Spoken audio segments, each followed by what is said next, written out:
Yeah, you can if you want. Really up to you. Like a DO student. Do you want me to? Yeah. Yeah. Okay. Grace, put your name, put Shellcast in your name, like in parentheses after. Oh my God. Yes. Okay. You too. All right. All right. Hey, everybody. Thanks for coming out. This is going to be a little different than our regular sessions. Instead of a shadowing session, we thought it would be helpful to introduce you guys or familiar guys more with different branches of medicine. Medical school, because a lot of us, that's our next step. So these students have been gracious enough to volunteer their time to help educate us on that. They all come from the same school, Rowan. I want to emphasize that their views are their own and their own personal experiences. They might differ from DO school to DO school, but I still believe this is a good general overview and introduction into what I think is a personally underrated branch of medicine. And so without further ado, everybody just unmute yourselves and introduce yourself, name and year.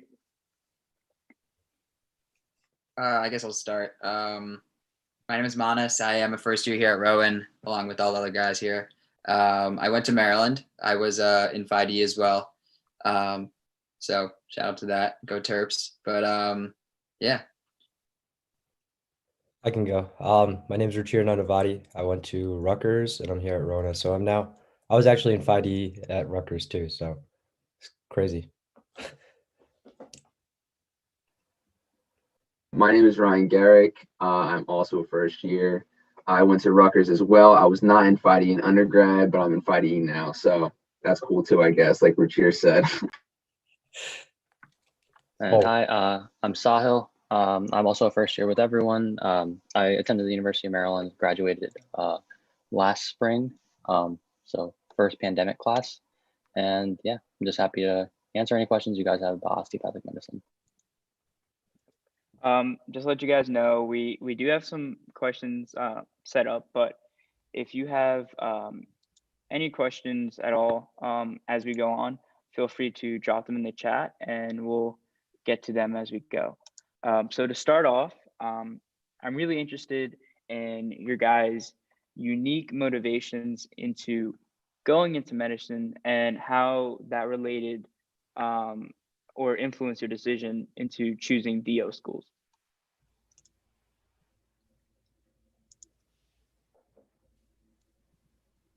Who's starting? I'm starting. All right. All right. So unique motivation. So I guess how did I get to DO school? So I did apply to both MD and DO. I guess what drew me to DO is more so about the like holistic approach.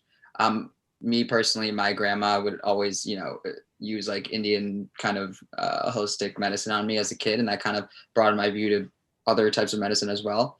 And just really looking at a patient from a holistic type of approach, and not only looking to just hand out medicine right away, but looking at their lifestyle, looking at the root cause rather than just like treating the symptoms type of thing.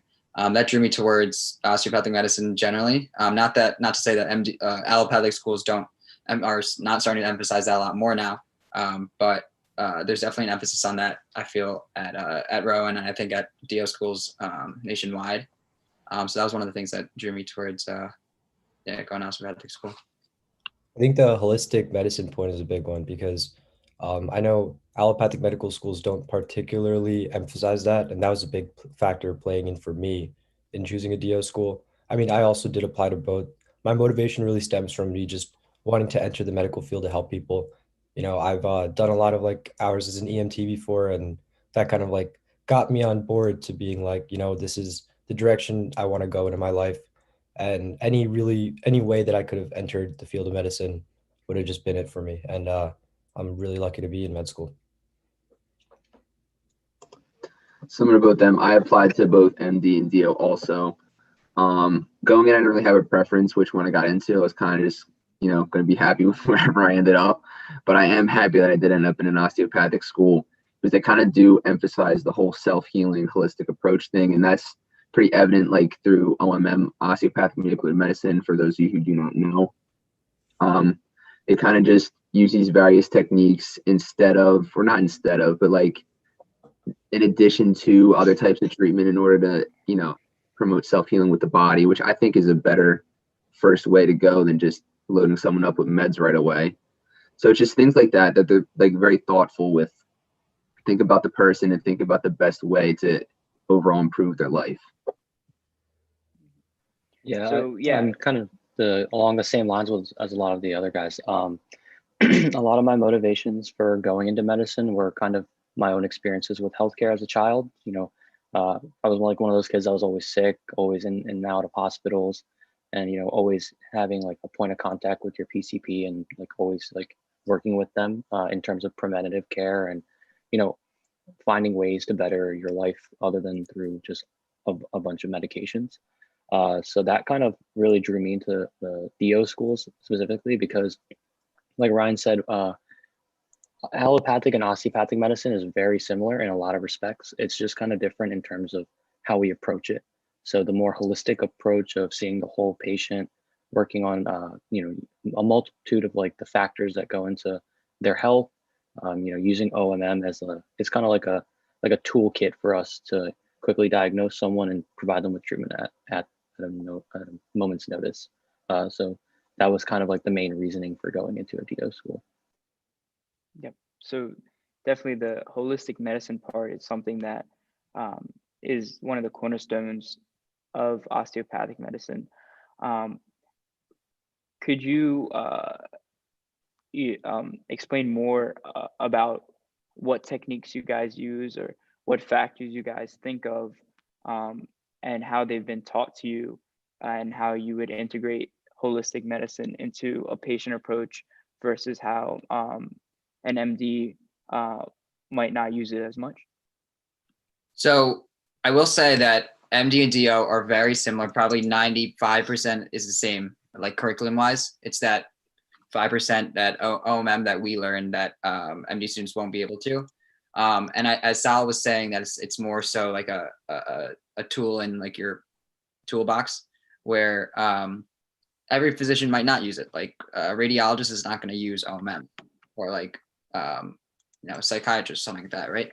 But someone specifically in like ortho, someone specifically in like PMR, family medicine situations, you're going to be able to use OMM to. So mostly it's for like chronic pain and things like that. So it's like manipulations of the muscles and joints to alleviate stress and in the muscles and stuff like that. So for example, like the other week we had a practical on the lumbar portion of your back and spine. So we were testing on certain techniques to alleviate any problems in that area. So and it's I would say it's a little bit similar to chiropractor in that sense, where there's some back cracking and I guess massage techniques, I guess you can say. But yeah, I would say that's what OMM is. Another thing that our curriculums really emphasize is long-term lifestyle management and modification. I think in the last block we had Dr. Gupta. He taught us about basically how to manage your diet, and throughout our courses they kind of like interweave different themes of nutritional management, monitoring your chronic conditions and things like that in order to live a longer, healthier life. So that's a big part of osteopathic medicine. Yeah, just going back to the holistic approach, just to like give you guys like a better idea of what that actually means. I mean, that's kind of just what people will just throw out there when they say it. So it's basically just that we're not treating the disease. Like if someone comes in with like chest pain or something like that, they come in with some condition, you look at their whole person like as a whole, like you look at what they've been doing, like their lifestyle, where they work, that have any implications on their condition, and you really just take all that in before you kind of treat them, before you really make a plan moving forward with what's going to be best for the patient instead of just saying, oh, he has chest pain, we're going to give him this medication and send him on his way.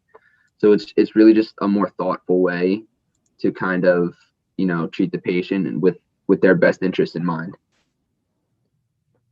Yeah, to go along with what Ryan just said, I think to provide a little bit of clarity about what we mean by holistic approach, I have a pretty decent example that kind of led me into osteopathic medicine. So I used to shadow and scribe for a gastroenterologist, and he was an MD. And in a 4-hour shift that I would work with him, we would see around 25 patients. So going room to room, learning what's going on with the patient's symptoms, figuring out when they're going to get their colonoscopies, endoscopies, setting all that up was kind of done for 25 patients in 4 hours. And then when I shadowed a DO that was doing concierge medicine, we would see one patient an hour. So in that 1 hour, we would learn about the socioeconomic status of the patient, learn more about their psychological history, learn more about things that are affecting their day to day. That makes their management of care a lot harder. So seeing it's very, very shocking to see the differences. I mean, that's just one doctor's experience in medicine, because concierge medicine is kind of like long term. They take a lot more time with their patients.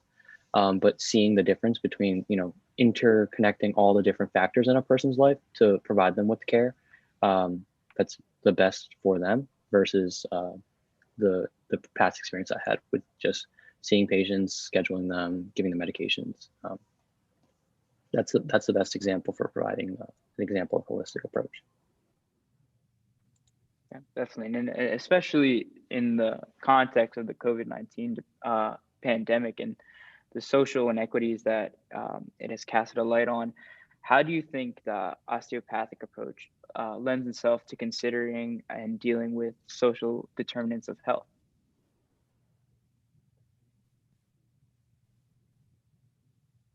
I think it goes back to just looking at the whole patient, right? So some people might not be able to get access to vaccines as quick as some others based on their socioeconomic background. But our goal as physicians, not only osteopathic physicians, I think any physician here or any healthcare professional feels that if you're they're going to follow government guidelines and they will provide you with vaccine, and they'll do their best to accommodate everyone.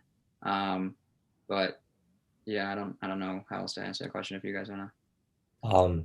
I could kind of speak to that. And there's a lot of equity issues in healthcare today, and they were really kind of put under the spotlight with the COVID-19 pandemic. I think that goes without saying, but I mean, osteopathic manipulative medicine, it's not something you can buy off of a shelf. There's no shortage of it. There's and there it's basically a zero cost treatment. It's just based off of our knowledge. So being able to apply that as a physician, I'm sure physicians were helping out a lot more patients that way, just because there was a shortage of a lot of things during the pandemic. And also that I had another point, but I kind of lost it in my train of thought. But um, yeah, I think, the pandemic did put a big strain on medicine, and it really put under the spotlight that we need more doctors. And I know there's a lot more DO schools opening up now than there are MD schools, and they're kind of facilitating that increase in the number of physicians available today.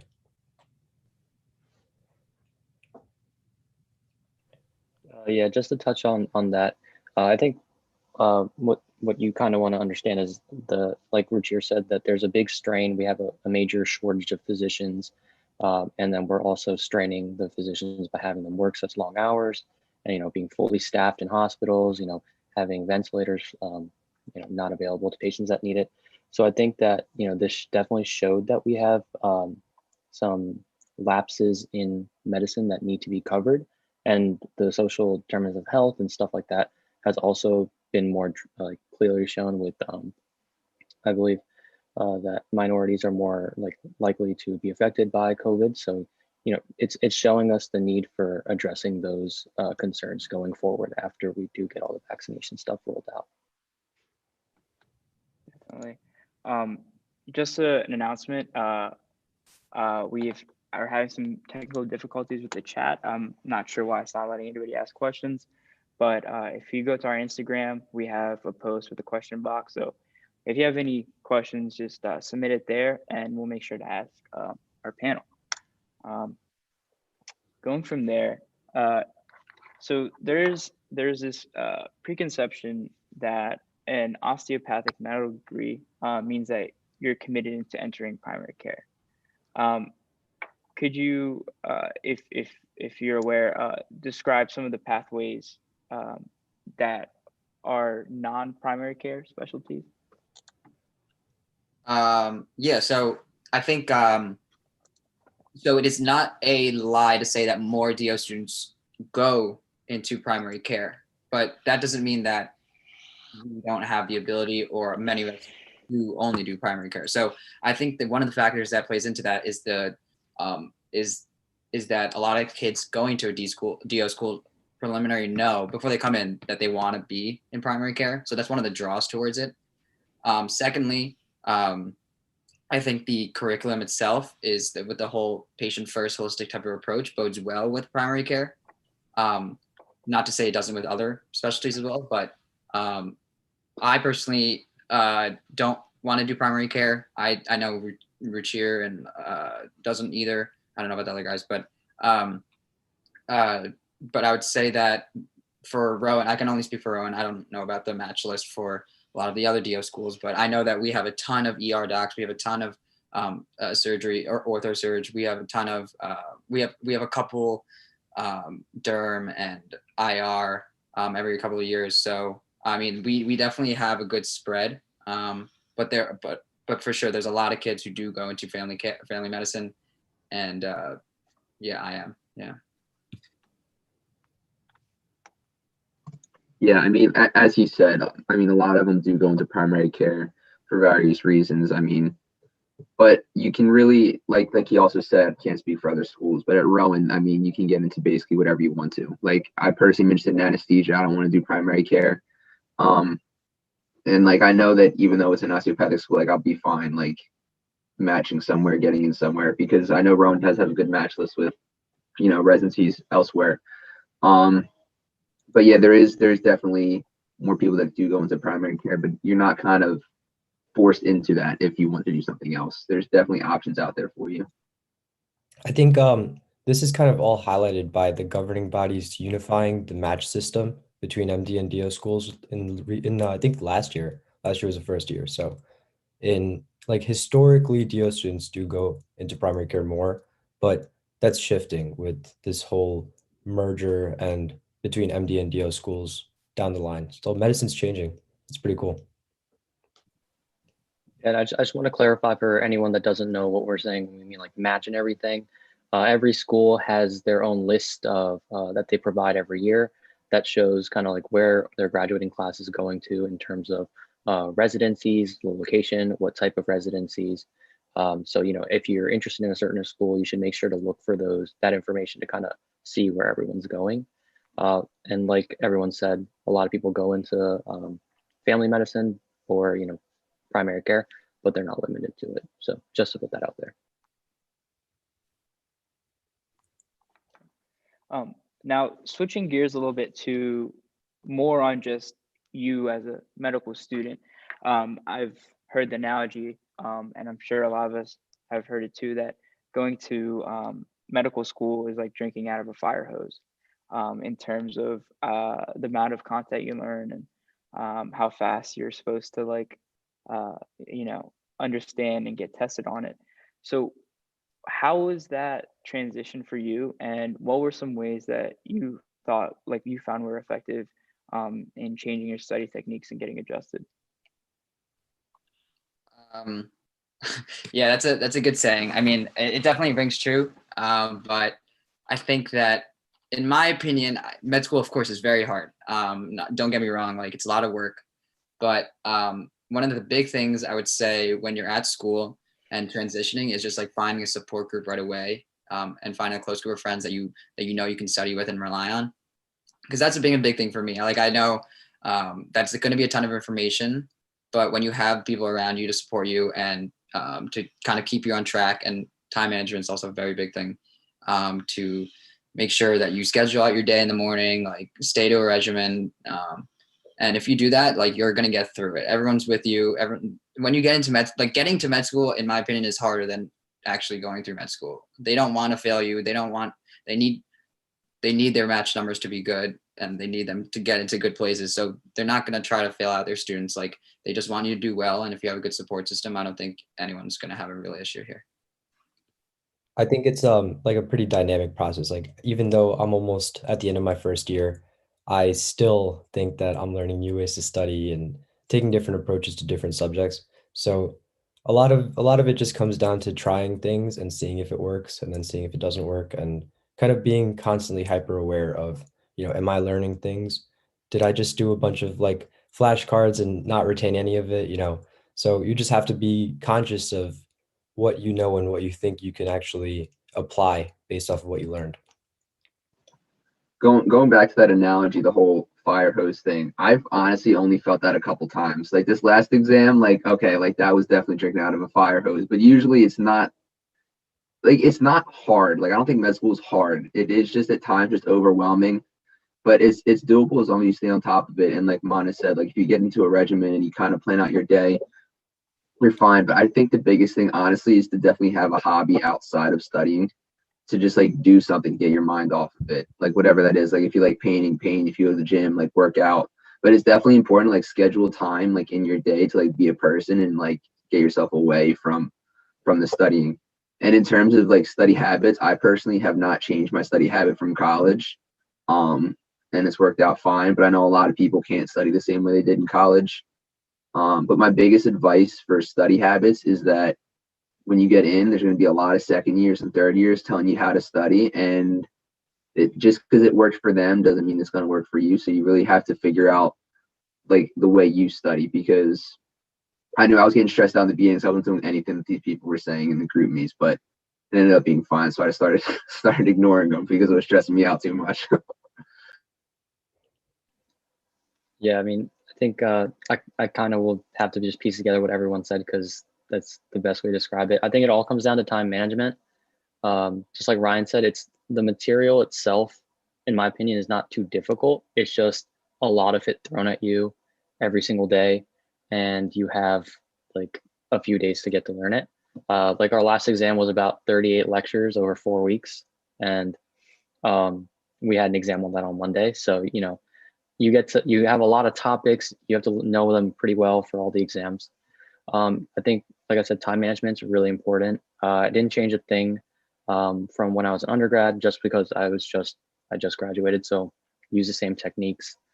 And then, like Ruchir said, just getting used to like, not being afraid to switch it up, because during the school year in like undergrad, you just get used to how a teacher teaches, and then how they present material. Then you can use that and do well on the exam. But in this, we have like at least 10 different professors in a given block. So you never know what to expect in terms of like questions and stuff like that. But other than that, like it's very doable, like Mana said, but the hardest part is just getting here. And then the only thing you have to do is don't believe the hype that all the other students are saying, and then just study the way that makes you feel the most confident about the material. Yeah, and there's so many ways to study. Like I think Ryan was touching on this. Like one person will just do hundreds of Anki cards in a day, and that's how they study. Another person will stick to the lectures, and they'll both get good grades on the exam. Like it's really up to you. Like you figure that out as time goes on, because you're gonna you eventually try Anki, you try different boards material, and how if that helps you along with your lectures. But you figure out over time. Like we're still figuring it out, but what we like to do and how we like to study. So don't be afraid. Don't buy into the hype.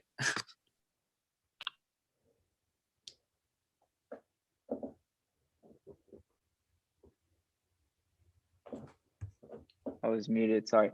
Could you guys shed some light on your curriculum and talk in a little more detail about what you're learning and what you find the most interesting, and how it differed from your course load in undergrad? So we have systems blocks right now. We're kind of 2 exams deep into our neuro block. Basically, each exam is like about a certain type. It'll highlight a certain disease or a certain group of diseases, and we'll kind of go more in detail into like the pathophys of that, the micro of that, the anatomy, and it'll just be kind of all coming together in one big exam, basically. So it's pretty cool. Um, as to what we actually learn, I think everyone's going to be more interested in different things. I personally don't find neuro that interesting, but I'm sure the other guys might really like neuro. So it just depends on who you are. Yeah. For all those Maryland, I know all the Maryland people, me and Sal, I think we're talking about this earlier, how Memphis, if you guys have taken that course, is very, I think, indicative of what to expect in med school, as in the type of content. It's very clinically oriented. You learn like the basic sciences, and then they tell you how that relates to the disease, and it's all clinically based. So, for example, we learned the anatomy of the brain, right? And then our whole exam, every question he would ask is if this artery or vein is blocked, what deficits would you see? Where would you lose feeling? Where would you not be able to move your body? So it's all clinically based, which is how it should be. And I think it's very interesting that way, because you get to see how the basic science is applicable to disease. Yeah, and all of us, not that these acronyms are going to mean anything to you guys, but we're all in the SGL track, which is more lecture based. But Rowan also has a PBL track, which is problem based learning. And I'm pretty sure a bunch of schools have a PBL track now also, which is more of a case study learning. So you kind of teach yourself in like small groups with a faculty mediator, and they kind of talk you through the material. So you're not getting lectures with the PBL. So, but all of us are in the other program, so we're getting lectured at every day, like all day. So we did that to ourselves. But yeah, so like Ruchir said, it's kind of just like systems blocks. So we started with anatomy, then went to biochem, room derm, and now we're into neuro. And they kind of just go through literally everything about each block. And it's usually a couple weeks long. I think this one's like 9 weeks. We have neuro or 10 or something like that. But yeah, and then we have other stuff thrown in, like we have OMM thrown in. So we have like OMM lab, which is one of the few things we actually are on campus for right now. We have like a community service and learning class that's kind of longitudinal throughout the couple years, which is about like social equity, stuff like that, self-bias or implicit bias. And then we also have like a research class. So they have these other things that aren't really science related integrated into our courses as well, to kind of make us well-rounded future osteopathic physicians. Yeah, and then kind of just to touch on what Ryan said. So I'm pretty sure for our curriculum, whenever we do a block, we learn the abnormal and the normal at the same time. So we learn the regular way that the system is organized, and then what's going on in the body when it's abnormal or wrong. But the other track that he was talking about, the PBL, they kind of do, I think it's a double pass system. So they learn the normal and then they go back and learn the abnormal. So for me personally, like the abnormal normal is how I learn best. So that's kind of like why I went into that curriculum. And along with all the other stuff that Ryan said, we kind of just have other things that enrich our learning throughout the year.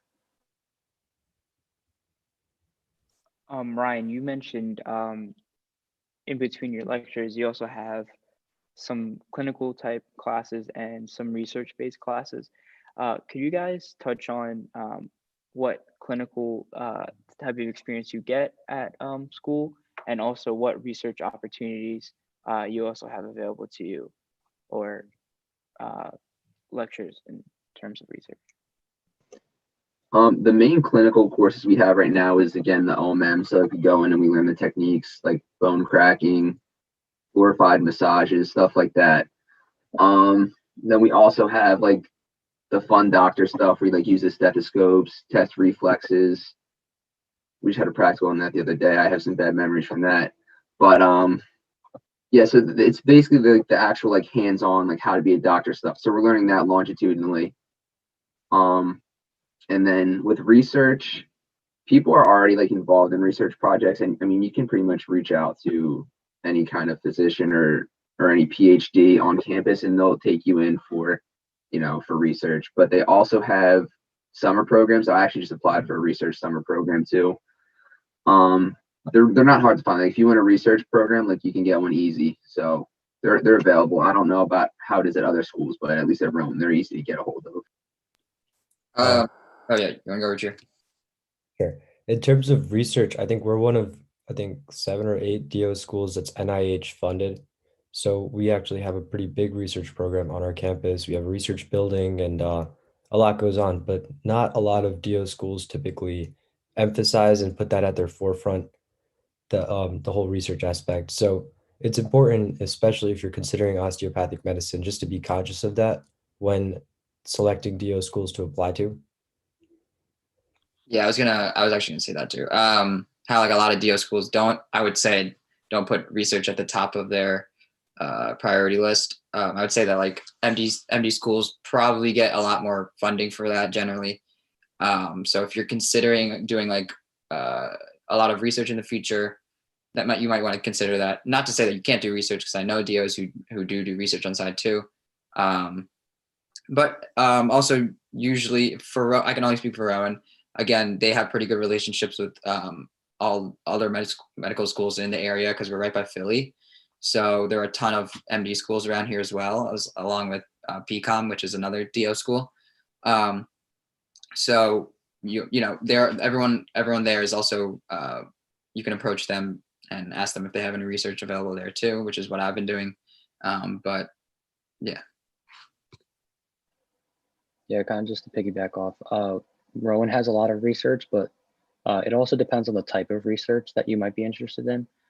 Personally, like I'm more interested in like autoimmune and like immunology or rheumatology type research, but our school doesn't have too much of that. We have a lot of like neuropsych, psych type of research going on, so it's like harder to find those type of opportunities.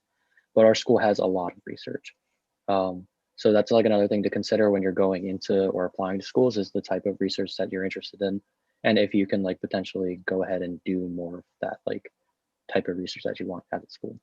So like Monis, reaching out like to other schools and stuff like that, we have no problem with, integrating research into like our weekly or day-to-day. It's very similar to like MD students in that sense.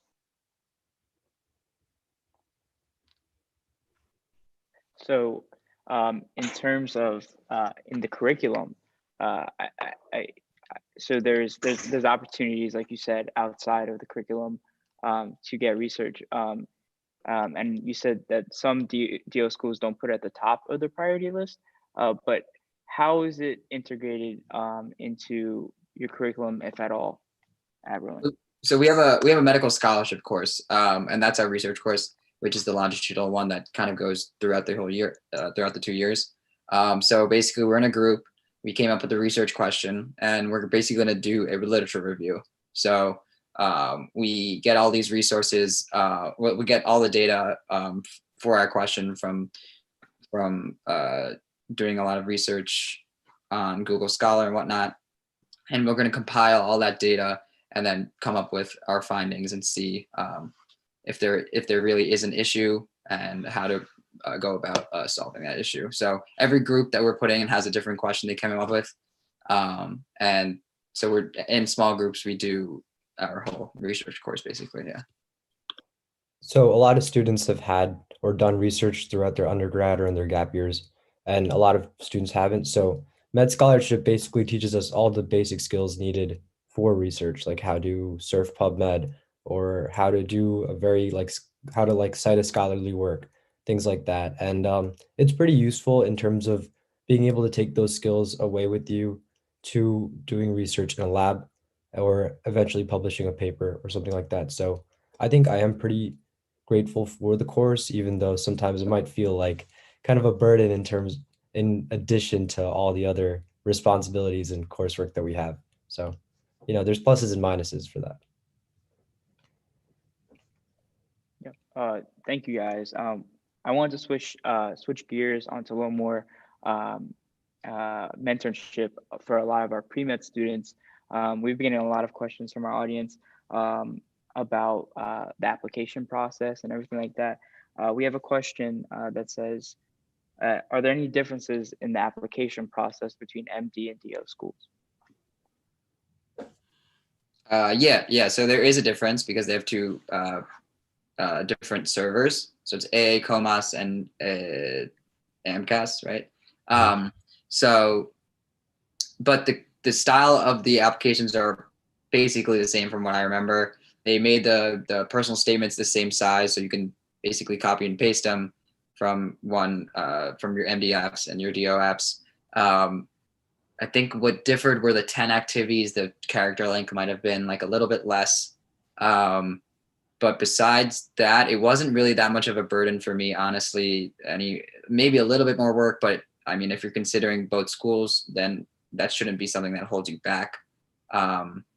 And yeah, I mean, and I would say really focus on the application, because DO schools really look at an application holistically.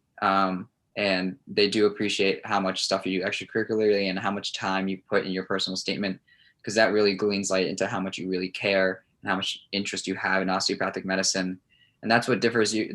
That's what allows you to be to kind of set yourself apart from two students who may have a 5.08 MCAT, 3.7 GPA, and how are they going to tell who's a better fit for that school? So really do your research on each school. Really put effort into your application, because that's ultimately what will help you differentiate from a lot of students. Yeah, like he said, the applications are two separate applications, but they're practically identical. Like, they ask almost the same question. So if you finish one application, like you basically finished them both, it might take a little more time to get the character limits right. So I think there are some differences with the character limits. I don't know exactly what they are, but so you may have to fix them around a little bit to make them fit one versus the other. But I mean, yeah, if you're I think people should apply to both MD and DO, or like just DO if you want DO. But I definitely don't think the application should hold you back, because you're doing the same thing. It's not any different. I'll also get a DO letter of rec, because a lot of schools will require it, some of them don't. But I think if you're applying to DO school, definitely get one, because that shows legit interest. Yeah, I was gonna say the same thing as Manas. A lot of schools sometimes require that before you matriculate into the school or you start school, to have had some experience with an osteopathic medical doctor. So definitely that's one of the other things that's a little different, just making sure you have that experience under your belt. I know with COVID and everything, it's a lot different now. Some schools don't require it, some schools do. So you just have to look into the schools you're applying to and see if they need it.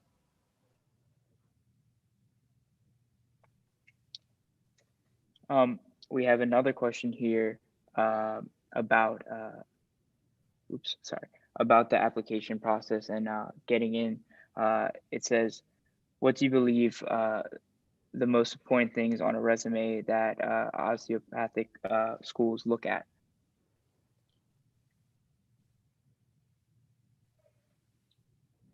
Again, I think Maya said this. I don't think there's one specific thing that they look at. I think they really take into account your whole application.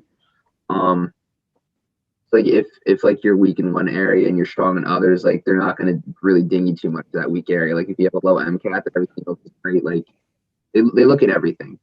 So with that being said, it would be very wise to have a very well-rounded application. Definitely don't forget the extracurricular stuff.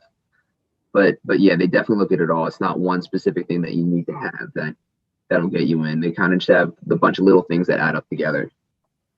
I think, kind of what Ryan was saying. Also, I think having a story that kind of aligns is a big thing, right? So kind of doing things in college that will actually help you or that you're interested in, and then you can tie that in when you're at an interview and say how you got into medicine. And then specifically for DO school, you can probably say, this experience helped me realize that osteopathic medicine might be for me, and that's why I applied, blah blah blah.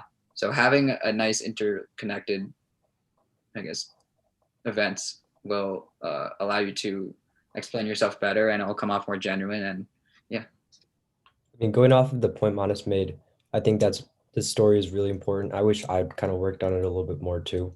It all kind of comes together in your personal statement.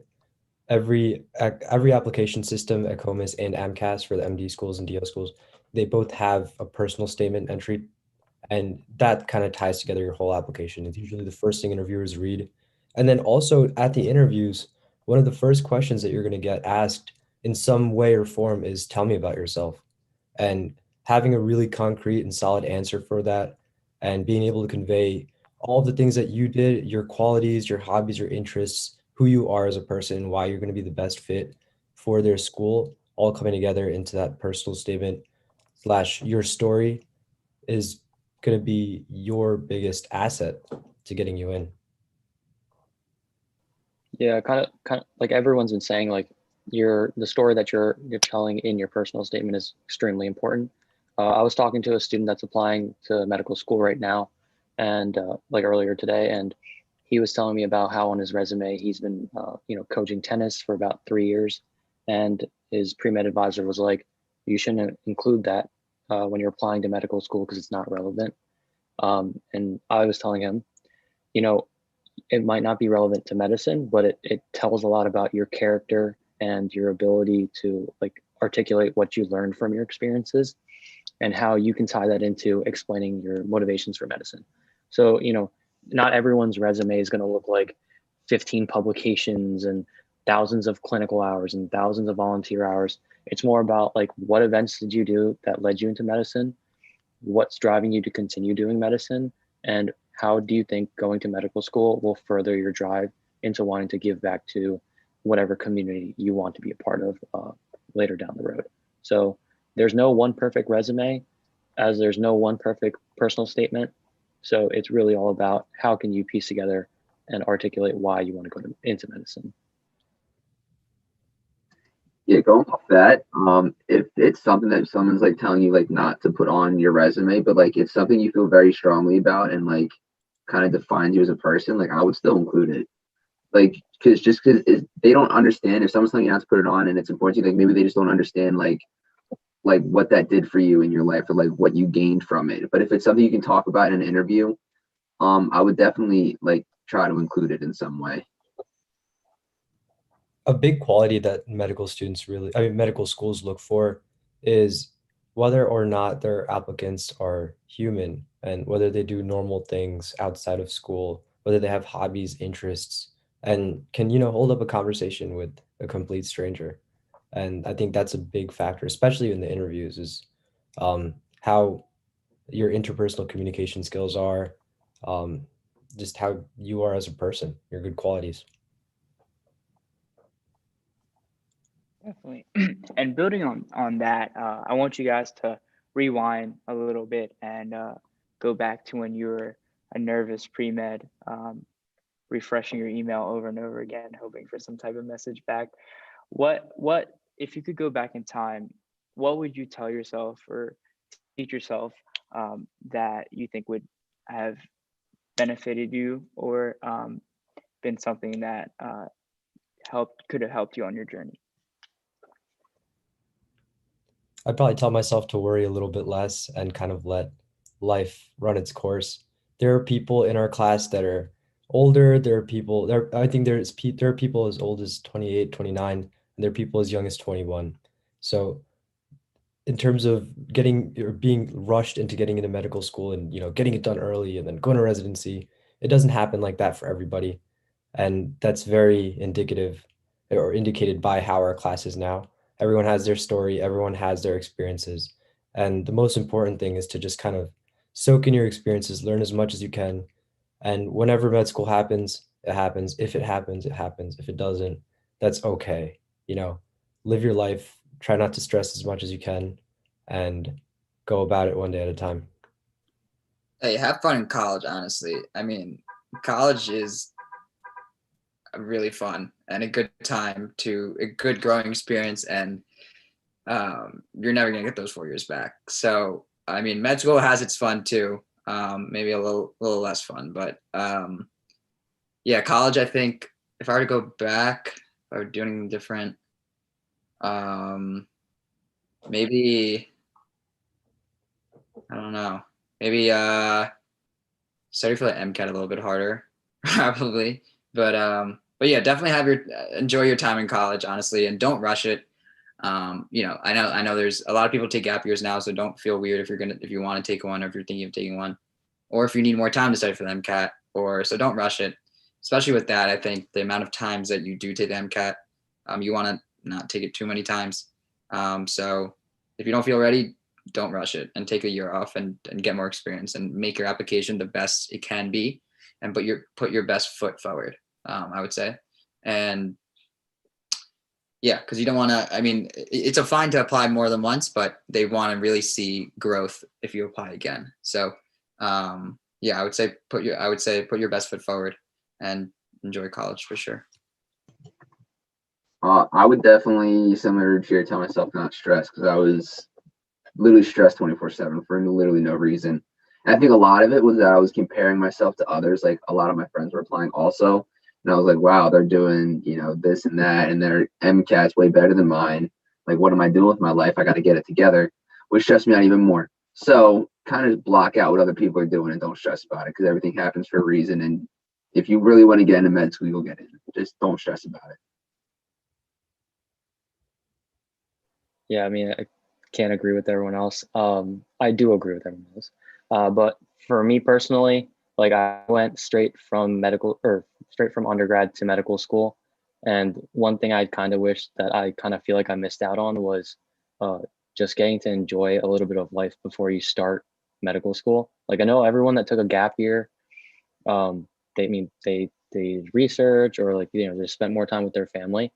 And I kind of missed out on that, I feel. And plus, I was like one of those people in like college where I was like, okay, I'm gonna spend my whole junior year scribing and doing research, and then the summer before that I'm gonna do research, and then senior year I'll just relax. And then you interview during senior year, and then you get hit with the pandemic, and you never know where life's gonna take you. So you miss out on that time, and you can't get it back. So I feel like I kind of regret that, but I'm very grateful for where I am. And I think the main thing that I think everyone should try to do more is just kind of reflect on where you are in life and kind of be grateful for, not having to worry about, food, or like having to worry about when the next bill is going to, you have to pay everything. Like just taking the time to just be grateful for where you are in life, and, have a positive like goal in mind and just keep going forward. I like that philosophical take, and also I think that Ryan's point of comparing yourself. I think that's a big thing with pre-meds in general. You're always worried about what's the next guy doing next to you. Like, oh, he did this, I need to do this, or she did this, I need to do this. It's really just worrying about yourself and taking those in stride. You try not to compare yourself to other people. Work on yourself kind of every day. If you got a 80 on one exam and someone else got a 90, but then you improved on the next exam, like that shouldn't be. You should be looking at yourself rather than how the other person did. And I think, we're all competitive. We're all trying to go to med school, right? So that's in our nature. But I think that worrying about yourself comes first. And then, because otherwise you're always not going to be happy, because there'll always be someone better than you. I want to thank you guys for all the little nuggets of wisdom you dropped on us today. I think that you shed a very positive light on DO and DO med schools. And I hope everybody watching feels the same way as well. I want to thank you guys for coming, and I want to thank everybody at home for watching. Make sure to like and subscribe to our YouTube channel so you don't miss any of our events, and make sure to follow us on Instagram. We post there often with a lot of updates too as well. So we'll see you guys tomorrow at 8 p.m., I believe, with Dr. Jennifer Watch.